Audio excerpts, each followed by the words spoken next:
कहानी का नाम रहस्यमयी घड़ी। नन्हा अयान बहुत ही समझदार और जिज्ञासु बच्चा था। उसे नई नई चीजें जानने और रहस्यों को सुलझाने का बहुत शौक था। उसके दादाजी ने उसे एक पुरानी सुनहरी घड़ी दी थी और कहा था, यह कोई साधारण घड़ी नहीं है। लेकिन जैसे ही अयान ने घड़ी को ध्यान से देखा, कुछ अजीब हुआ। पहला रहस्य। घड़ी की टिक टिक रात के समय, जब सब सो चुके थे, अयान अपनी घड़ी को गौर से देखने लगा। अचानक घड़ी की सुइयां उल्टी दिशा में घूमने लगीं। ये क्या? घड़ी उल्टी क्यों चल रही है? अयान चौंक गया। तभी घड़ी से धीमी सी आवाज आई, तुम्हें एक बड़ा रहस्य सुलझाना होगा। अयान घबरा गया, लेकिन उसका जिज्ञासु मन पीछे हटने को तैयार नहीं था। उसने घड़ी को और करीब से देखा। तभी घड़ी की सुइयां तेजी से घूमी और एक कागज नीचे गिरा। एक नक्शा, अयान ने फुसफुसाया। नक्शे पर अजीब से चिन्ह बने थे। अचानक घड़ी की सुइयां रुक गईं और फिर वही आवाज आई, पहला सुराग जंगल में छिपा है। अंधेरे जंगल का रहस्य। अगले दिन अयान अपने दोस्त कबीर को साथ लेकर जंगल की ओर चल पड़ा। जैसे ही वे जंगल में पहुंचे, हर ओर अजीब सी खामोशी थी। हवा भी धीमे धीमे सरसराने लगी। तभी एक पेड़ के तने पर कुछ लिखा दिखा, जहां पर छाया गहरी होगी, वहीं तुम्हें रहस्य की पहली चाबी मिलेगी। अयान और कबीर पेड़ के नीचे ध्यान से देखने लगे।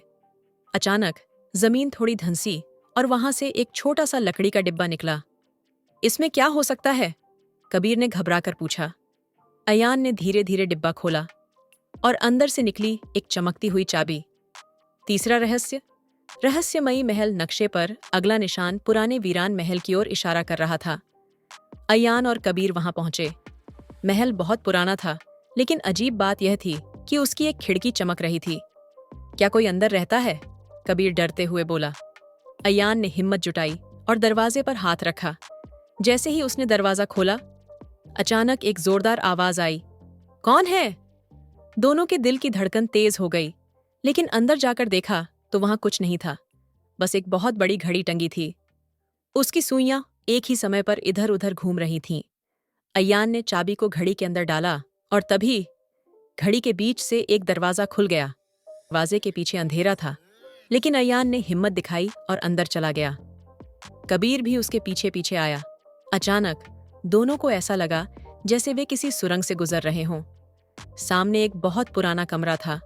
वहां एक बूढ़े बाबा बैठे थे, जिनके हाथ में वैसी ही पुरानी सुनहरी घड़ी थी जैसी दादाजी ने दी थी।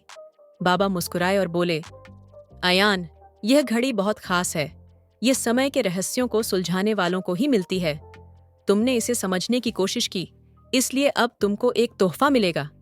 बाबा ने घड़ी को हिलाया और अयान के सामने एक नई चमकती हुई किताब प्रकट हो गई। यह कोई साधारण किताब नहीं है, बाबा बोले। जो भी इसे खोलेगा, उसे हर दिन एक नई सीख मिलेगी। अयान और कबीर खुशी से उछल पड़े।